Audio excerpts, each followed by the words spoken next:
Dance করতে লাগে রে। তোমার দিতেছে আমার অফিস স্ক্রিনে হাতে, আমার কাছে ভিডিও আছে। শাহরিয়ার নাজিম জয়কে এবার মেরে ফেলার হুমকি দিলেন মিষ্টি জান্নাত। অফ স্ক্রিনে মিষ্টি জান্নাতকে চুমু খেতে চাইলে মিষ্টি কি বলেন তা এবার প্রকাশ করলেন। ভিউয়ার্স, বিস্তারিত জানতে পুরো ভিডিওটিকে না টেনে সম্পূর্ণ দেখতে থাকুন। যদি তুমি সিনিয়র না তো থাপড়াইতাম যে একেবারে ঠাস ঠাস করে চড়া দিতাম কতগুলা, মনে করেন ভদ্র হয়ে। সম্প্রতি ঢালিউড কিং শাকিব খানকে ঘিরেই আলোচনায় এসেছে নায়িকা মিষ্টি জান্নাত এবং সেই সাথে বিতর্কের মুখে পড়েছেন শাহরিয়ার নাজিম জয়। জয় বলে মিষ্টি জান্নাত নাকি ভাইরাল হতেই শাকিবের সাথে নিজের নাম জড়িয়েছেন। ওই মেয়ের সাথে বিয়ে হলেও সংসার টিকবে না।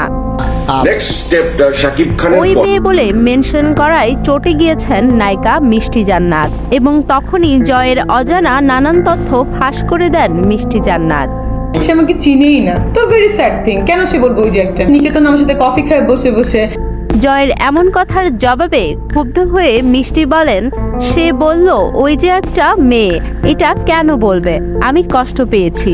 যদি সে সিনিয়র না হতেন তাহলে তাকে ধরে থাপড়াতাম। সিনিয়র হইলে ওকে আমি থাপড়াইতাম, আমি তো বলি নাই যে ওকে থাপড়াবো, কিন্তু এখন তো মনে হচ্ছে জুতা খুলে আমার পিটানো উচিত ওর সামনে যায় আমার।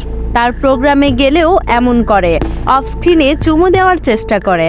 আমার কাছে সেসবের ভিডিও আছে। সে অনেক নেগেটিভ কথা বলে। জয় জানান মিষ্টি জান্নাতকে ওই যে একটা মেয়ে বলাতে তার মনে দুঃখ লেগেছে। দুঃখ থেকে সে নিজের উত্তেজনার জন্য বক্তব্য দিয়েছে। দিন শেষে সে বুঝবে তার এই কাজটা ঠিক হয়নি, কিংবা সে উদ্দেশ্যপ্রণোদিতভাবেই আলোচনায় আসার জন্য এই কাজটি করেছে। এটি তার ব্যক্তিগত ইচ্ছা। মোবাইলের এই যুগে তার এই ইচ্ছাকে আমার বরণ করে নেওয়া ছাড়া আর কোনো উপায় নেই।